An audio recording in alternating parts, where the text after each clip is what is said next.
Tu penses que tu es fauché, que c'est ta réalité, ton destin. Et si je te disais que le problème n'est pas ton compte bancaire, mais ton cerveau. Aujourd'hui, on va casser ensemble la programmation mentale qui te garde dans ta pauvreté. Accroche, tu n'es pas né pour galérer, tu as été programmé pour le faire. On débute par la pauvreté mentale versus la pauvreté matérielle. Beaucoup confondent les deux. Tu peux être riche intérieurement, mais pourtant sans argent. Mais tu peux aussi avoir un bon salaire et toujours vivre comme si tu étais pauvre. La pauvreté mentale, c'est se dire je ne mérite pas, avoir peur de l'échec, croire que l'argent est mauvais, avoir honte de vouloir plus.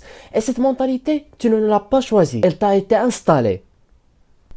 Tu gagnes peut-être peu, mais tu penses comme un pauvre. Beaucoup disent « je suis fauché », mais en réalité, ils sont surtout programmés pour le rester. Tu peux gagner 3 000 euros, 2 000 euros ou même 1 000 euros. Mais si ton cerveau est formaté par la peur de manquer, le rejet de l'argent, l'idée de richesse est égale à l'arrogance, alors tu vas toujours te saboter. C'est comme avoir un téléphone puissant, mais infecté de virus qui le ralentissent. Tu n'as pas besoin d'un miracle, tu as besoin d'un reformatage mental.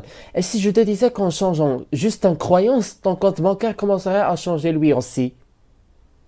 Alors, qui t'a programmé ainsi? L'école t'a appris à obéir, pas à créer. Tes parents t'ont transmis leur peur sans le vouloir. Les médias glorifient les pauvres mais honnêtes et diabolisent la réussite. Résultat, tu culpabilises à chaque ambition. Et si on remplaçait cette programmation par une autre, plus alignée avec ta vraie nature? Mais comment reprogrammer ton esprit pour la richesse? Voici 3 clés concrètes. Premièrement, change ton discours intérieur. Passe de je ne peux pas à comment puis-je. Deuxièmement, visualise la version de toi qui réussit. Pas juste rêver, mais incarner déjà cette version. Troisièmement et dernièrement, remets en question chaque croyance héritée. L'argent est la racine du mal? Faux. Ce sont les cœurs malades qui en font un poison.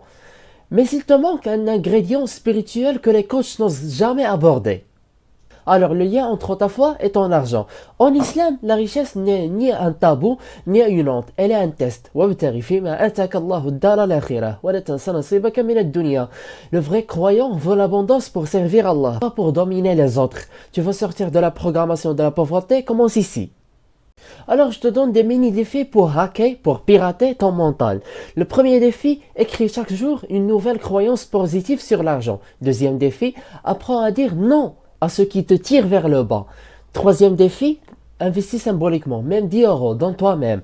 Ce ne sont pas les grandes décisions qui changent ta vie, ce sont les petites répétées. Alors en guise de conclusion, tu n'étais pas fauché, tu as été programmé pour survivre au lieu de vivre. Aujourd'hui, tu peux désinstaller cette version et installer une mentalité de croissance. Dis en commentaire, quelle est la croyance que tu dois éliminer dès aujourd'hui? Et je m'interroge, comment tu es intéressé à ce contenu sans que tu watches les vidéos précédentes dont on parle de la psychologie de l'argent? Watch-les, c'est un héritage cognitif à l'humanité. À très bientôt.